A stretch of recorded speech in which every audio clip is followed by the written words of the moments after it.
Ratusan tentara Korea Utara yang turun ke medan perang bersama pasukan Rusia melawan pasukan Ukraina di Kursk dilaporkan tewas.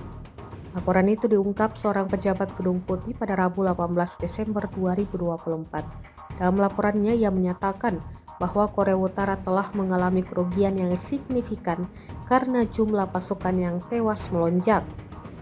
Ratusan pasukan Korea Utara DPRK menjadi korban saat berperang melawan pasukan Ukraina di wilayah Kursk, Rusia, menurut seorang pejabat senior militer Amerika Serikat. Ratusan korban ini mencakup segala hal, mulai dari luka ringan hingga kia atau tewas dalam pertempuran dengan prajurit dari semua pangkat, imbuh laporan itu. Jumlah tentara Korut yang tewas melonjak lantaran pasukan tersebut sebagian besar tidak memiliki pengalaman tempur atau pengetahuan tentang medan perang yang akan dihadapi.